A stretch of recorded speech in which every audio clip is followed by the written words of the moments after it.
Hello everyone and welcome to the final race of the season in Interlagos, Sao Paulo, as you can see there. Well, a race I struggled a little bit, but you will see it later, so let's go straight away to the qualifying. Alright, start finish straight, actually building up your speed, 335 kph, which is huge for this kind of track. Careful through Senais. This is a point I really struggled with. Never find the right balance and the right way to go through there. But 330 again for turn 3. Also here a bit wide on the exit, but still it was okay, although the balance still not right. This corner just raping the tires, let them smoke as much as you can. In the qualifying lap it's about to be fast, not about looking good. Lock up here for the next turn.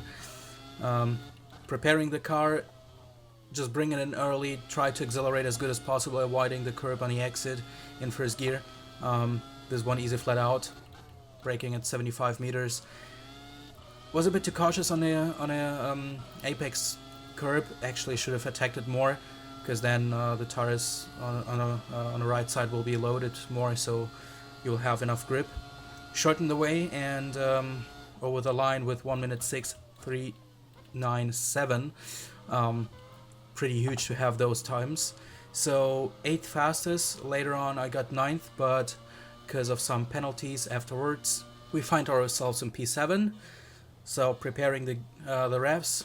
Careful on the start because it's uphill. But it was a good one, really good. So up to P5 now, careful through Senais, giving a bit of space for, I think Brendel it is, slight touches with him. So yeah, let him go, he has got too much high speed for me, although we're pretty fast on the straight. Now Jungblut I think tried to move on me, but it was my corner, so yeah, I don't know what happened there. Well, there is a huge incident, as you can see. I mean, it was my corner, so there's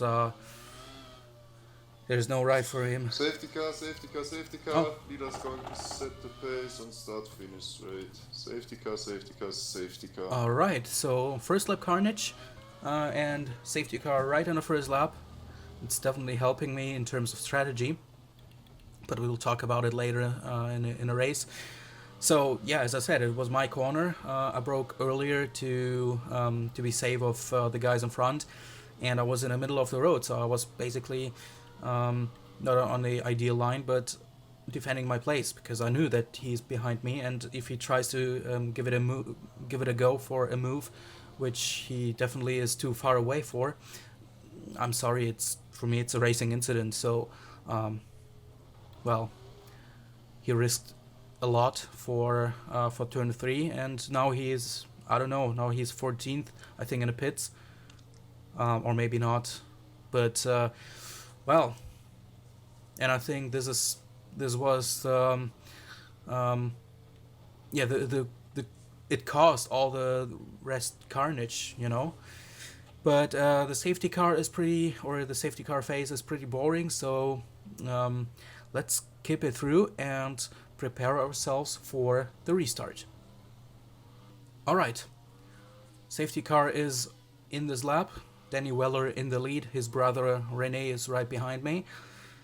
Danny tries to heat up his tires.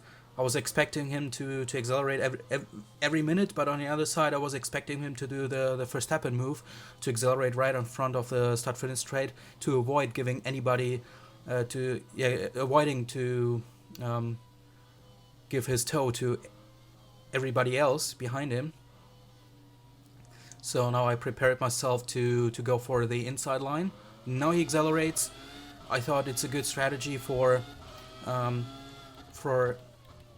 attacking, but also for defending, because I knew that his brother Rene, having the advantage that he's in the same channel as his brother, so he gets a signal when to accelerate when his brother does. So I thought it's a good position to put myself in. Just trying to yeah, give it a go for those guys, because I know Tim Brendel is way faster than Denny, so I was expecting him to try a move, but yeah, I think he's pretty careful at the current stage, rightfully so actually, but still, I was hoping for a slight collision between them to at least maybe grab one place.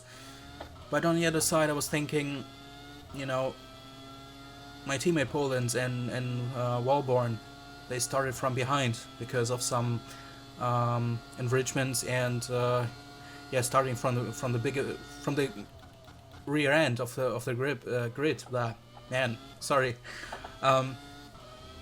So I knew that they will eventually get up to the places where I am now, so I will definitely drop back to maybe P5, P6, 7, something like that, and you know, that's why I just actually tried to drive as good as possible, and yeah, and just working on my pace, you know, finding the rhythm again, trying to trust the car. This is a big issue for me for this race. Yeah, but as I said, trying to be as quick as possible, to keep the gap to them as small as possible, and maybe, just maybe, if they tangle, to be the lucky guy who gets past them. But it's at the same time pushing for increasing the gap to Peters, to Weller, and the rest of the field. So currently in a good position. As I said, now is Poland's on fourth, so just 3 seconds behind me. So this is what I was knowing. He's gonna pass through, flying past everybody, and also myself, and yeah, and the same is for Walborn, for the reigning champion. So I will definitely not stay third for the remainder of the race. And that's why I just tried to give it all, to put myself in a better position for the direction of the race. But this was really, difficult. I think it's a fitting word for that, because I used the Suzuka setup, which is a very, very good one, which worked so good for Suzuka, and I was thinking that it should be pretty fittable for this track, as the characteristics. Now I got it. It's not the same, but yeah, but very, I mean, not 100% the same, you know. So I thought it will be fitting, but actually it wasn't, because I had so much understeer. I wasn't just able to feel the car the way I wanted to have it. The balance was just not right. So especially for this corner, for turn 4, I like to have a sliding rear end. Well, the front end grip is there, and this wasn't really, and I didn't found a way to solve that. Plus, and for me this is a absolute worst thing ever, is when you don't have any confidence in your car and the braking. And man, this was really difficult, because I got some help from Pascal, just today, because I started practicing today. Oh, was distracted a bit here. I mean, that worked fine for the last 2-3 races, so I was thinking let's do it again for the season closure. But that was not a problem. I just compared my setup to his one, and actually it was alright. But so some things were pretty similar, but I had not the confidence under braking, locking up in almost every corner despite braking so much earlier than anybody else. And this is kind of an issue I've been having for the entire season, since the first race actually, when I started with United Motorsports. I was thinking it's the car, and even with this Cesario car, I got the upper hand on it. A slight mistake here, which cost me, I think, around 2 seconds. because now Poland is just 40 seconds behind. I don't know, maybe he was just slowing down a bit, but the gap stayed at around 6 seconds, so it was actually a good point for me, but now I screwed up a bit, and Weller and Brendel are far away. But hey, as I said, I wasn't aiming for a podium, so still it's a shame, but on the other side, I don't really care, because I know that I will not be longer at this place. Yeah, but back to the brakes. For this race, I really struggled with that. I mean, I had to brake at this point where the most people are just able to brake 50 meters later and brake the car into the corner. And whenever I did, this what happens. Yeah, exactly. The rear end just slides away, and you're kind of drifting through the corner. Brake bias, more to the front. Yes, I could, but I have 53-47 brake bias and still locking up my front tire. And I was really careful with that, because sometimes if you locking up the tires too much, your in-game vibrations are so huge that I'm not even able to hear my engine, so loud is the vibration of my wheel because of that. So I couldn't put it more to the front. Yes, maybe having a bit more understeer into the corner entry, but there are better ways to improve the balance than just locking up your front tires. So this was not a big issue.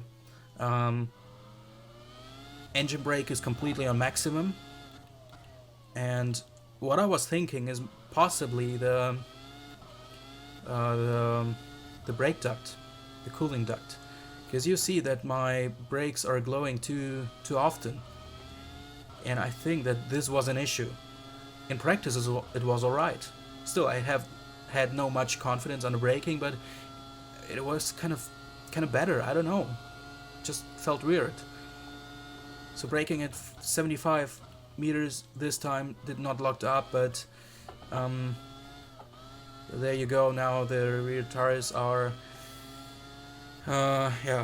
going away. I mean, whenever you get under 70%, the tires fall down a cliff and you have so much less grip, and now I begin to struggle with it. There you see in my rear mirror, Collins is not far away from me. I mean, obviously he treated his rear tires a bit better than I did. And yeah, this was actually a key situation for the entire race. I planned, or I was on a two-stop strategy, on an aggressive one, because I wanted to have the first stint shorter, to be able to attack for a few more positions. So I planned to pit in lap 13 actually, but because of the safety car phase it all gets delayed, so by 2-3 laps maybe, so I thought maybe in lap 15. But then I was thinking, well, if your tires are under 70% right now in lap 12, maybe it's not the smartest idea to go to two-stop strategy, because I plan to fill in 70 liters for 20 laps and pitting in now in lap 35, and then having the last stint for 18 laps. So I was really thinking about it now. Now Poland is right behind me. He was not in my channel, so there was no chance to communicate with him, and I was thinking, well, we're racing for a position. Well, the tires are gone, so you don't do much. You don't even accelerate, but the rear end just slides away because they're falling off the cliff. So Jungblut now, after our little tangle in first lap, gets past me. I'm a sitting duck from that situation, because losing all the speed out of the last corner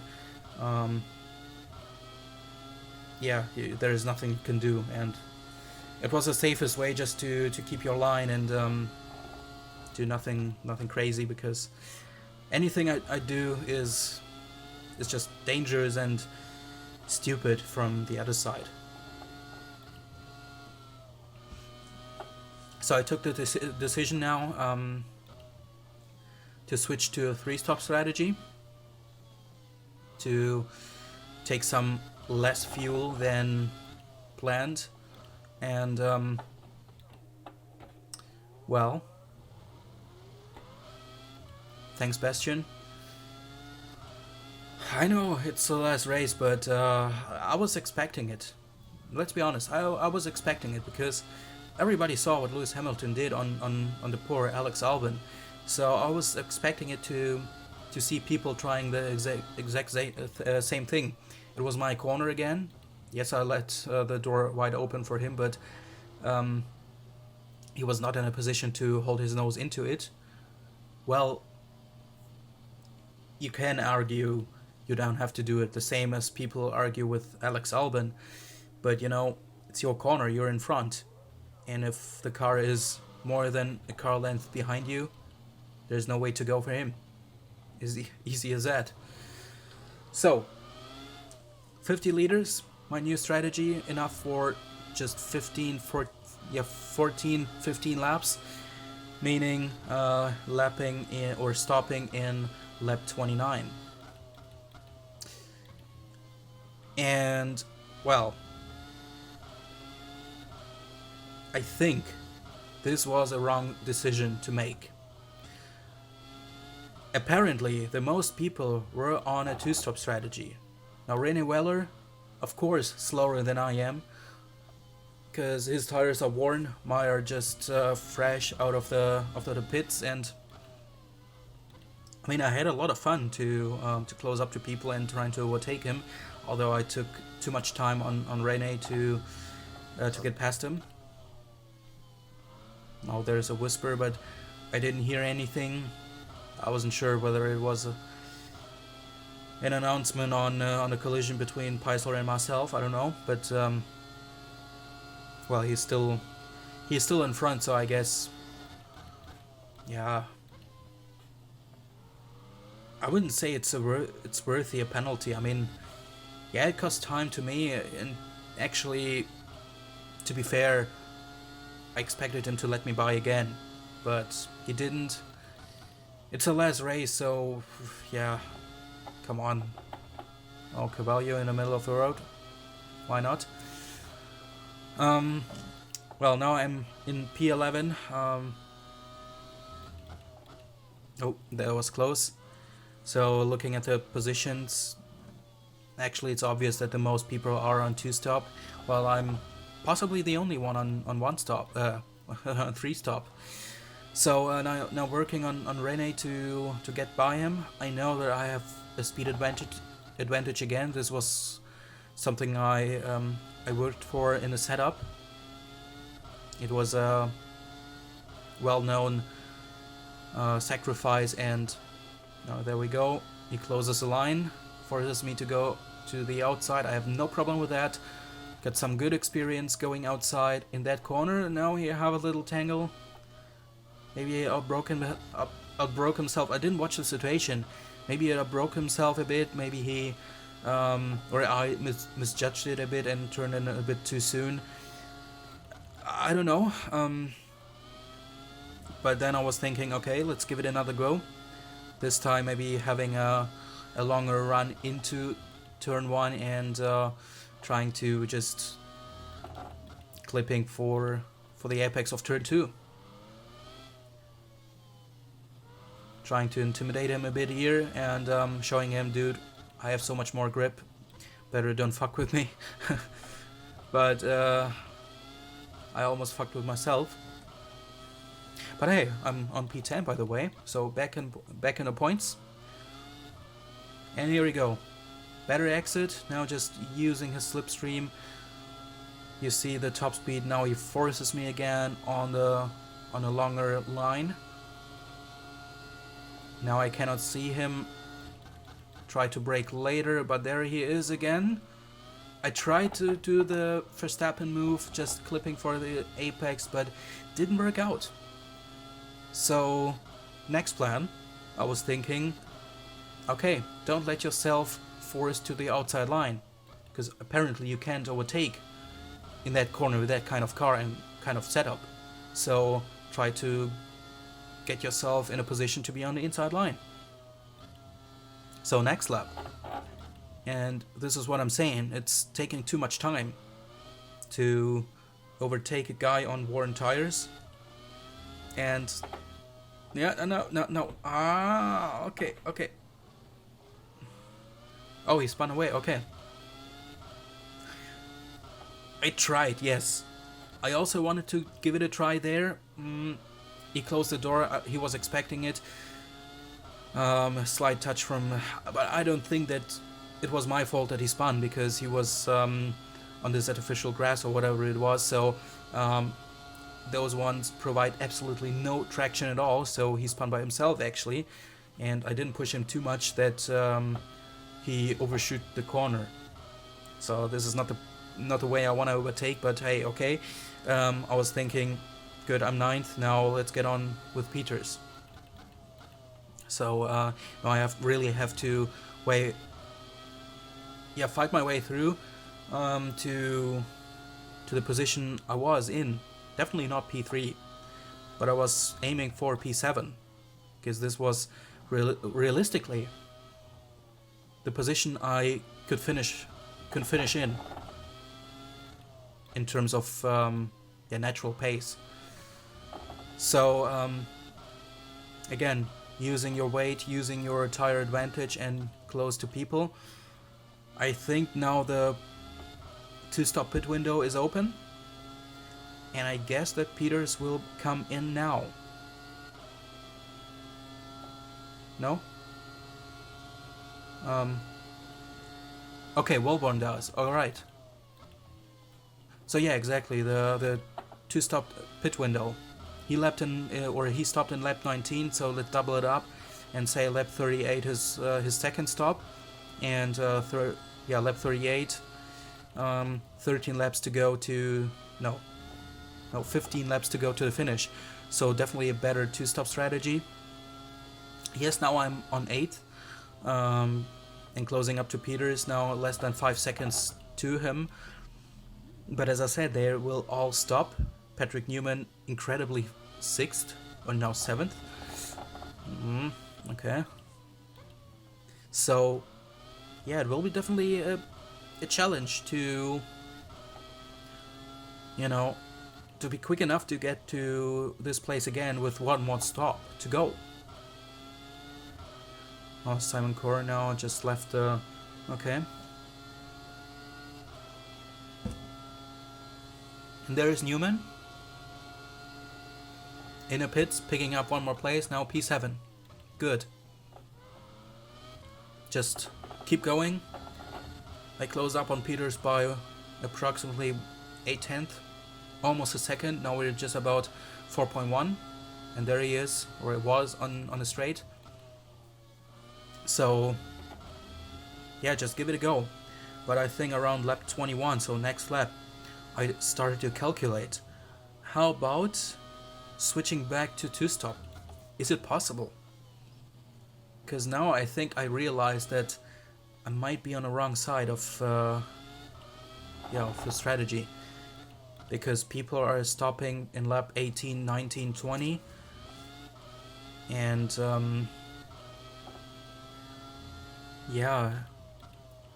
it will definitely put me on the back foot in terms of strategy.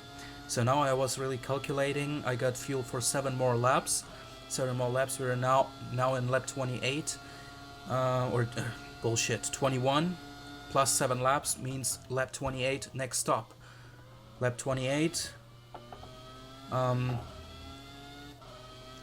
means that we have to go 25 laps on the last stint.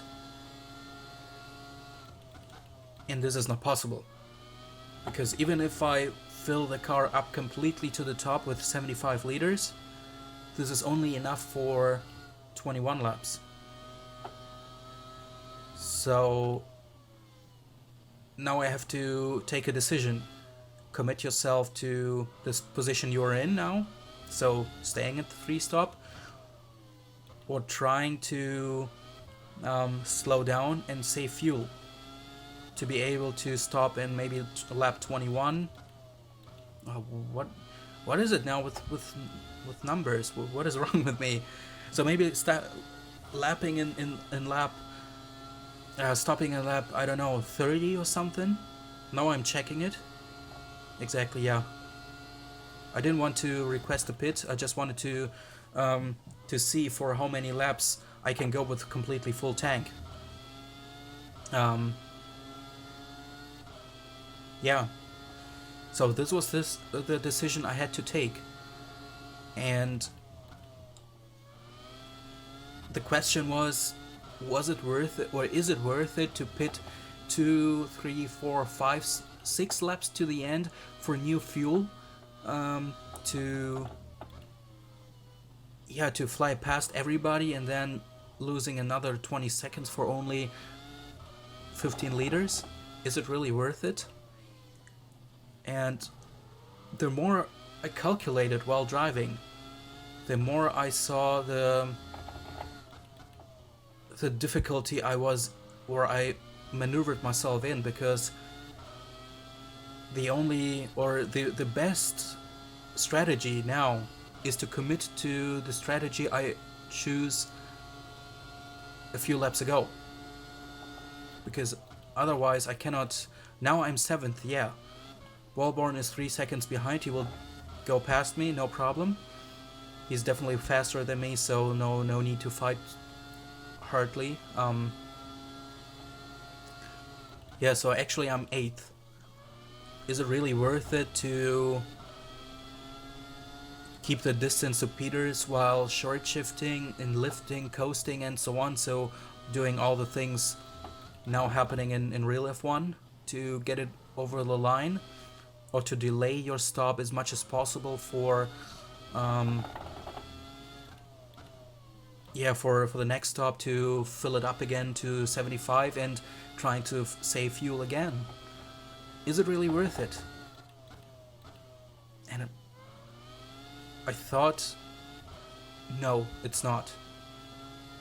Because let's be straight. It's the final race of the season.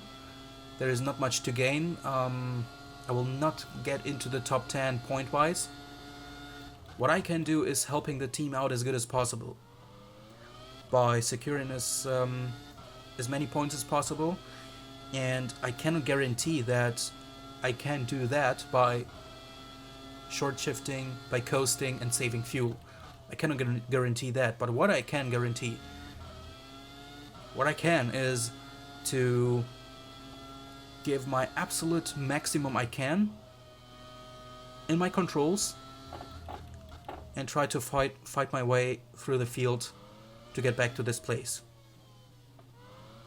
If it's not gonna happen, okay, it's a shame, but at least I tried, because there are no worse things or no worse feelings than running out of fuel in a last lap. And this will be even a bigger shame. Just imagine if I were on 5th place and running out of fuel while Peters and all the other guys are just behind me, and I really have to save fuel as much as I can for the last 5 laps.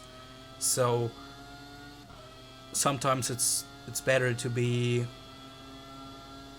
conservative in terms of calculating and trying to make it safe to bring at least some points to Italy, than being stubborn and you know, risking everything for just 2-3 more points, which are cool, but not really worth it to risk everything. Because remember, the better we're finishing the races, the more resourcing points we get for developing the next year's car. So it's still immensely important to finish the races to build up the new car. There you see actually Walborn not quick enough on a straight, which definitely is a good feeling to keep him behind. Although I know that he will get past me in a different situation, because he's so much quicker. He can do it in an infield without taking too high risks. So there was no reason and no idea in my head to fight with him. What I had to do instead is pitting. I got fuel for 1.4 laps, which means not enough. Here he goes. I expected it actually. It was his best chance to get through myself, and I opened the door up for him. As I said, there is no chance or no need to fight with him. It will just cost more time, and I'm so close to Peters. Now I have to pit. And I was really thinking, let's commit myself to the strategy I am in. So just putting in, I don't know, 50 liters or something like that. Or even less. Exactly, yeah, I thought let's do some less. Because I will stop anyway.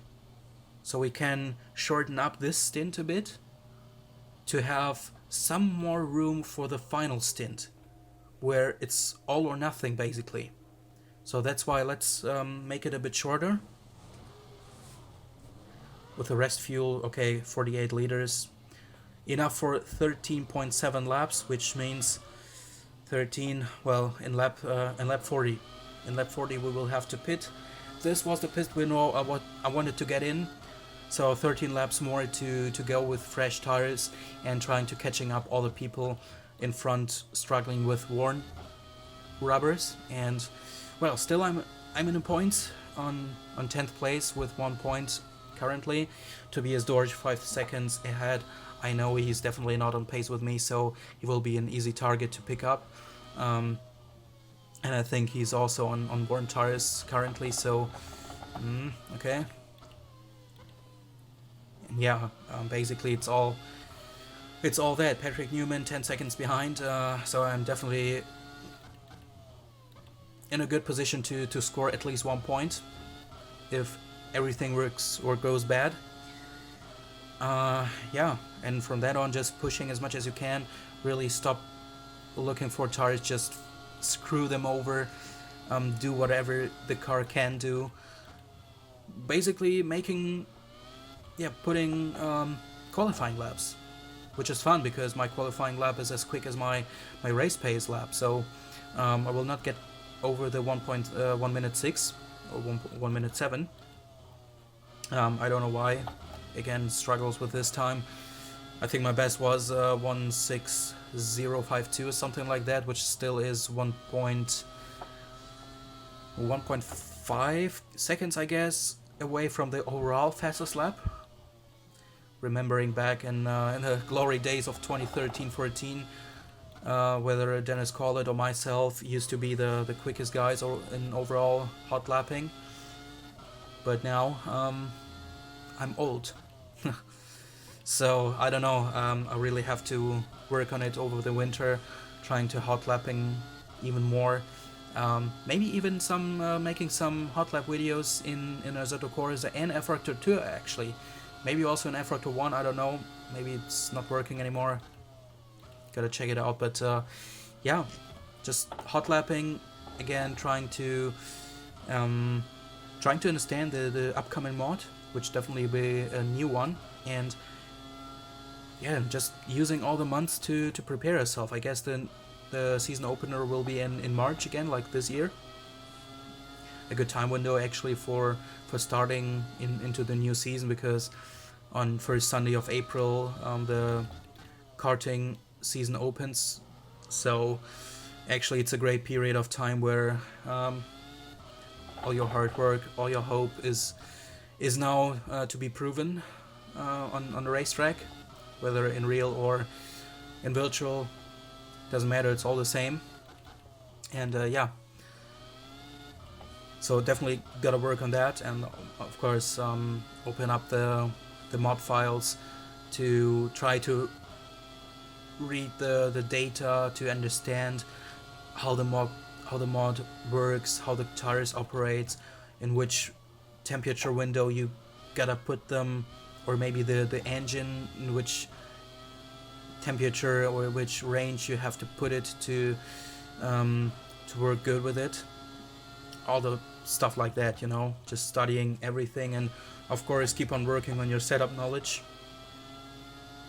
which is, for this mod I really struggled, because you have to think completely different as I used to, as you used to, because it's better to have a very, very hard and stiff rear end, while the front end should be more softer, and still you have a lot of front end grip. I guess this is why I struggled in the first 4 races with a United Motorsports car, because I wasn't even thinking about that. So it caught me just actually by surprise to be taught that you have to do your setups like that. Now Kevin Peters is in a pit, by the way, in lap 31. Was he one stopper? Really? Because that's amazing. So, well, lap 31, I think. Yeah, it's a bit more than half time. Yeah, halfway through. Quite a bit more, yeah.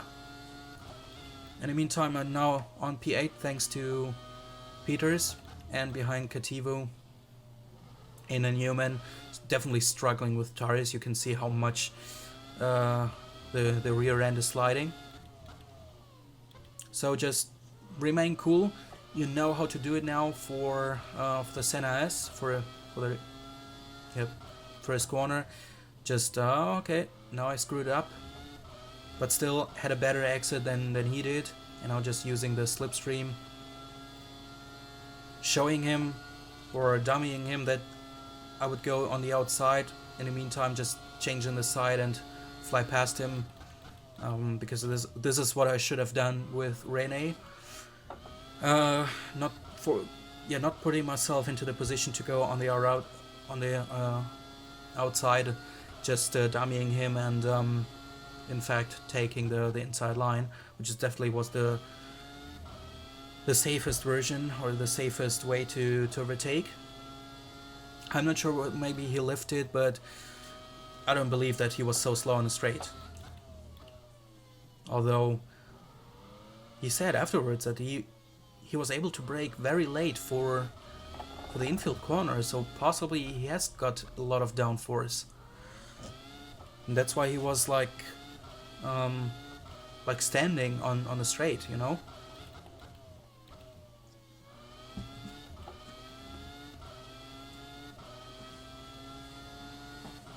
Lap 33 already, or almost. Now P7. This is again the position I would like to be. Now my main target is, I saw Kevin Peters being in the pits, so I didn't test it this time, but I was calculating for around 20 seconds. Now Katiwa is in the pits, by the way, because he's now falling down. Oh, okay. And my main target was to push enough to be able to, or to build up the gap to Peters around 20 seconds. Even if I get behind him by around 5 seconds, then let it be 25 seconds, the entire pit inline, the pit itself, the stop itself, and the way out. Let it be 25 seconds. If I can build a gap to him by around 20, I think I could get him on way fresher rubber. And even if 7 seconds, for 13 laps to go, 7 seconds, it should be definitely enough to catch up. So that's why I tried to push. Now Walboren was in the pits, or is still. Yes, he's there on the exit. Now I'm going on P6. Again, I will definitely not fight him. Yes, we're fighting for a position, but he's 2 seconds quicker with way fresher tires. So yeah, it's like fighting off a Mercedes in in a Haas or in a Williams. It's just, it makes fun. It might look cool, but it's bullshit because it's ruining your race. So I see him there. I'm expecting him to starting a move because he loses time behind me. But now the car spins. Yeah. Fuck. Exactly. I don't know why, actually. Maybe I just gave too much throttle. But the fun thing is that Peter is 1.3 seconds behind me. We were just talking about 10 seconds, 20, 25 seconds. Well, bullshit. Now it's bullshit. Now I can say bye-bye to 7th place. Because whatever I do, I will not... Holy shit. Yeah, the vibrations. This is what I meant. Now the flat spots are so huge that I barely heard my engine due to the vibration. Logitech G29 wheel, but it's not a matter of the wheel because I had the same thing with my G27 wheel. May you rest in peace, my friend. Thanks for the only win. Yeah, it's just huge from that point. So actually now the tires are screwed over. Not in terms of percentage, but you simply cannot cool them down.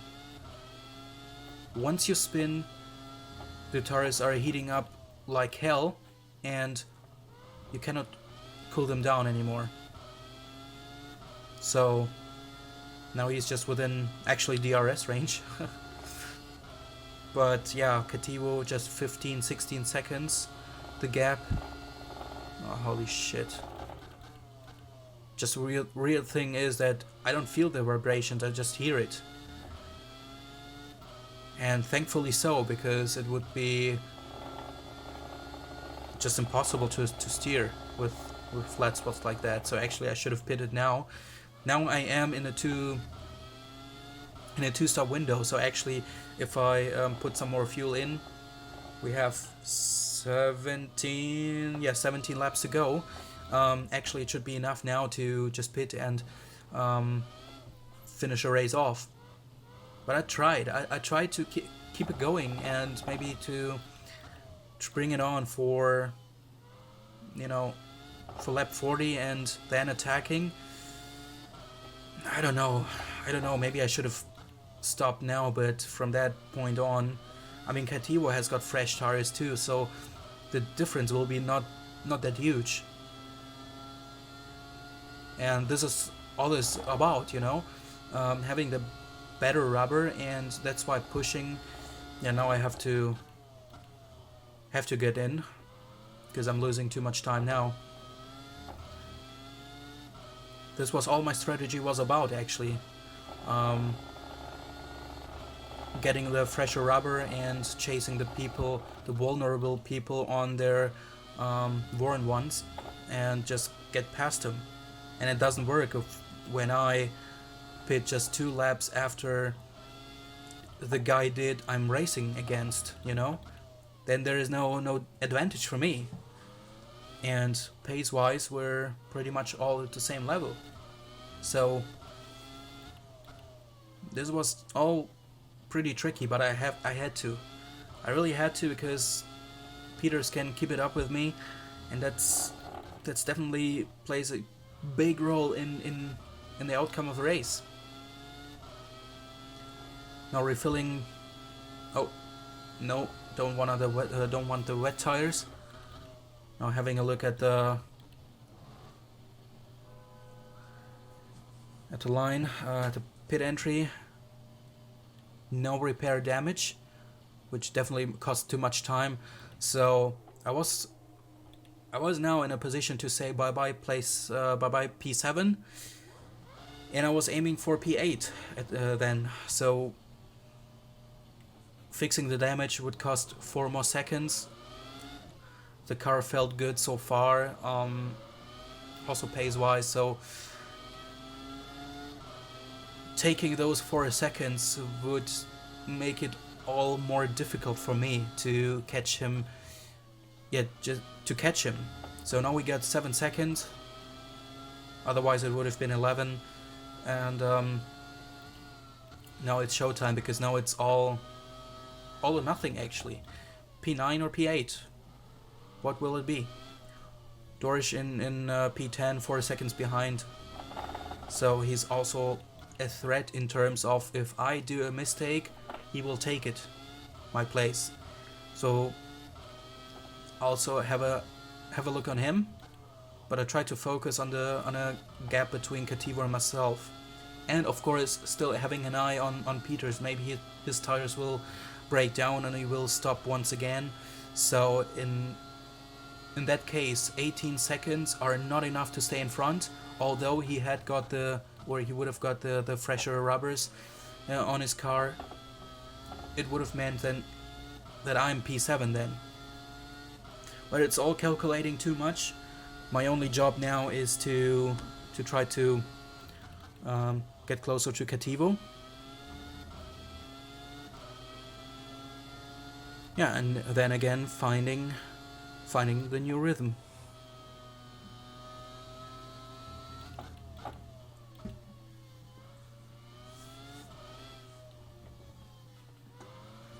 A track I really like, but I don't know, maybe I should have invested at least 2-3 more hours into practice. But I was thinking, well, Suzuka podium, I started practicing on Sunday. Singapore was halfway good race where I finished in the points. Started practicing on Sunday, and why shouldn't it work this time? And actually it worked, because I'm still in the race, 40 laps in. So yeah, it actually works. Next season it would eventually change again, because as I said, I will have to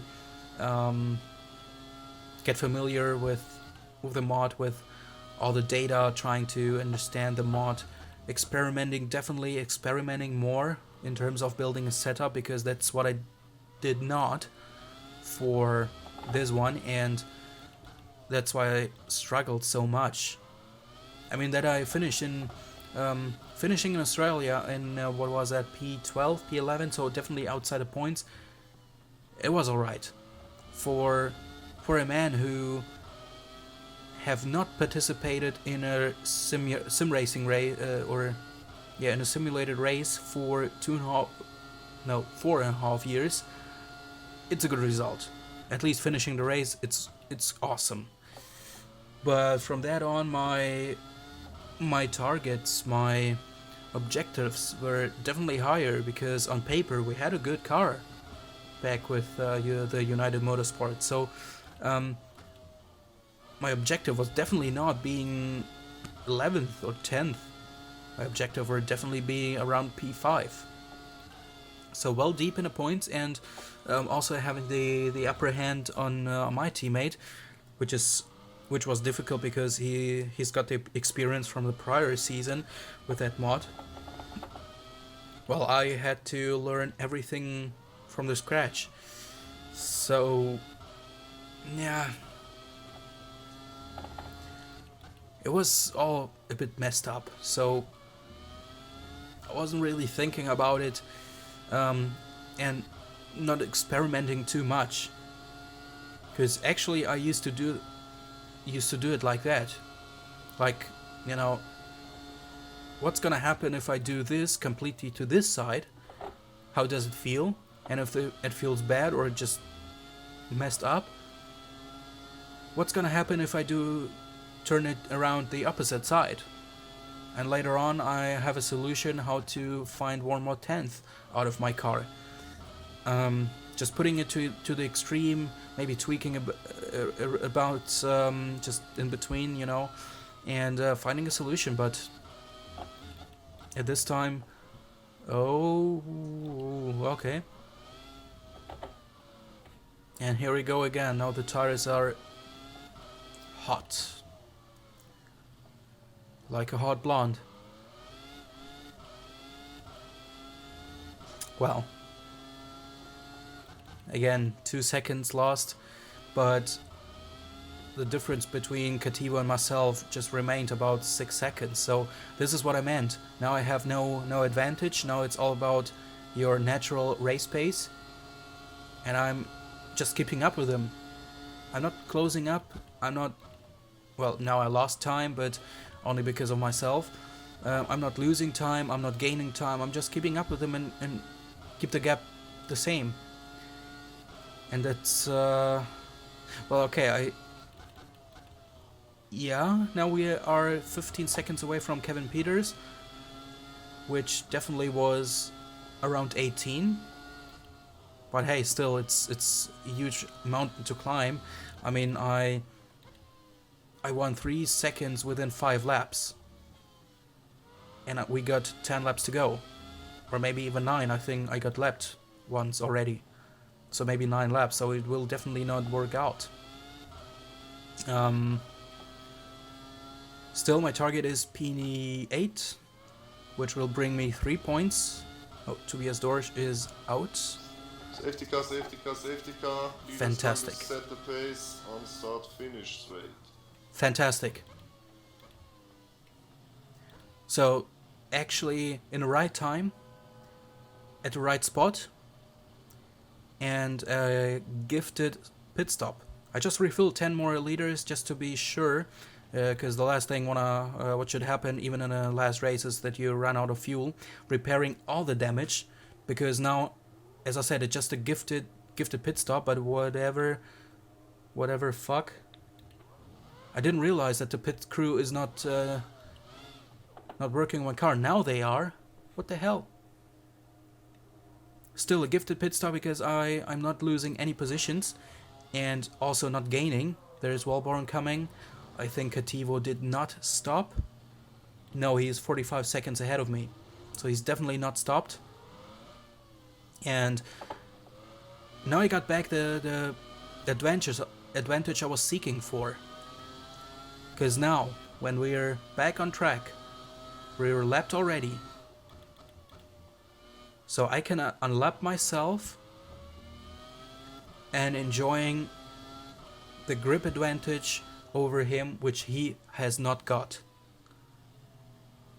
I'm still in P9. Just checking the list. Danny Weller is still in the lead. Amazing. Which hasn't happened. Never happened so far. For so long. Poland's at P5. Walborn behind him. Peters 7th. Kativo 8th. And then there is myself. Well, I would say there's not much going on in a safety car phase, so let's skip it too. Lapped cars can unlap themselves now. Lapped cars unlap themselves now. And this plays so much in my hands. Amazing. Now I'm unlapping myself. Slowing down because Dorsch still there.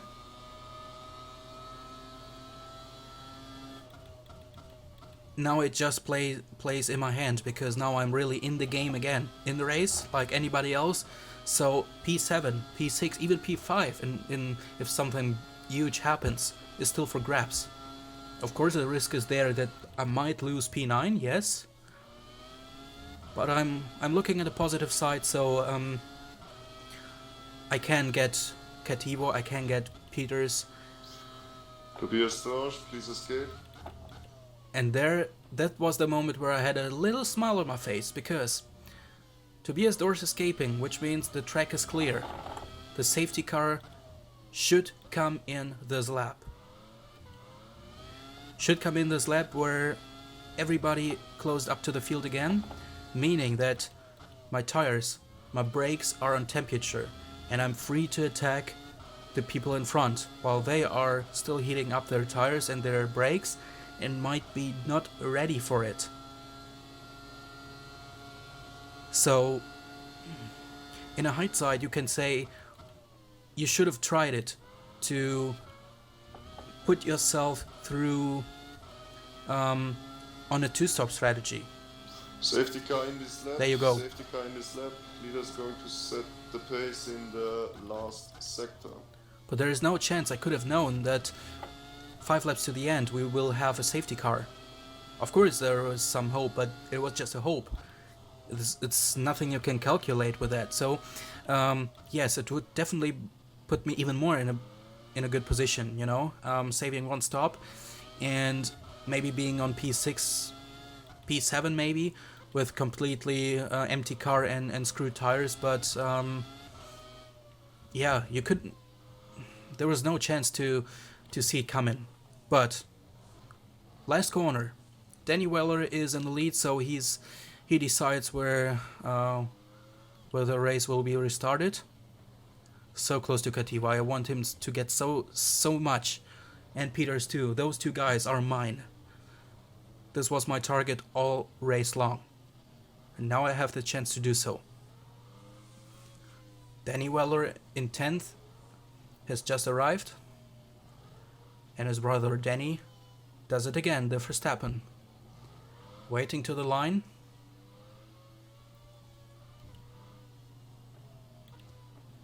And I'm doing it again, positioning myself from the inside. And here we go. Rene reacted a bit too late, he overtook me but let me go. And Kativo could have got me more space, mate, but okay. I got through him. Right from the first situation, now just defending my position against both. Positioning yourself in the middle of the road. And we're 8th. Peters pretty close to the other guys. I was again hoping for a collision, for a carnage whatsoever. Now Poland is a bit in a tangle with his best buddy Walborn. And I had hope. I had hope to see the same like 1 week ago in real F1. To have another safety car, but I guess then the race would have been finished behind it. Now Youngblood is in front of me on P7. Still trying to get the toe, trying to get as close as possible. Braking very late. At least one car I would like to get. If they crash, hooray, then I'm 6th. That would be awesome. Or if anything, I don't care. I just want to get a 1 place up. Now he runs a bit wide.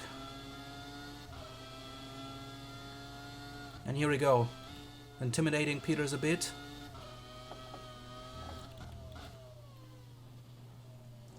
Kativo very close to me. I know he can brake later. And I'm sorry, but I cannot. So I'm braking as late as I can. So always keeping an eye. Now he halfway spins away. Or halfway, maybe a quarter. So I know that he can do it way later than I can. But this is why this situation is so exciting. Now the bit of dummy now taking the outside line, because I know Peters is always down on, I don't know, maybe he's down on engine power, but he's definitely down on top speed. He was in Suzuka, he's everywhere. So it's always easy to pick him up. Now Kativo has this guy in front, and I'm focusing, actually I'm not even focusing on Jungblut anymore, I'm just focusing on those two guys behind me, just to get away from them. Get away and remaining, what the hell? Okay, I think even Kevin Peters was surprised for how early I had to brake. It was not intentional, I'm just braking as usual. And now Kativo is again right behind me. So he also wants his position back. I put him in a little bit in a trap, unintentionally, but yeah. Now he lost the momentum for the straight, fighting with Peters and with Weller in behind. Again, just braking as late as possible. Just be as quick as you can. to get away from those guys. Let them fight, let them do whatever they want, but just leave me alone. Because I know, I saw it how, or I didn't see it, but I know that KT was pretty, I wouldn't say dangerous, but pretty risky in terms of braking later than his opponent, and at the same time taking a risk of a miscalculated collision. And here we go. Du verdammter Idiot. Yeah, I'm sorry, Der lernt's auch nicht, ey. but this is why I'm angry about that. Now Peters tries to put his nose into inside line. I'm really sorry, but it's kind of ironic in a way that my team principal, he's got the team principal role for the Cesario team I'm racing for. My team principal in a different car crashes into his own driver. Pretty ironic, right? But in terms of racing incident, I mean, it was a racing incident, yeah. Actually, it was completely his fault because he ran wide over the curb. Definitely started to brake way too late and crashed into me. So I don't know. Maybe I picked up some damage. I guess so, but I didn't care because it's only one lap to go. So all I have to do is to bring myself through the lap one more time cleanly without any different things. Oh, there is another incident I just saw in a rear mirror, and yeah, that's actually the same mistake he did in Suzuka. So he did the same thing twice, and at the end of the day, nobody cares whether the opponent is braking earlier than you do or not. It's your problem. You have to work with that. But put the negative things aside, I'm on P7 finishing this season off, and wow, a close end, a cool end actually, for a race which, well, wouldn't be so good in terms of result. I would have been 8 without the safety car, but I'm extremely happy.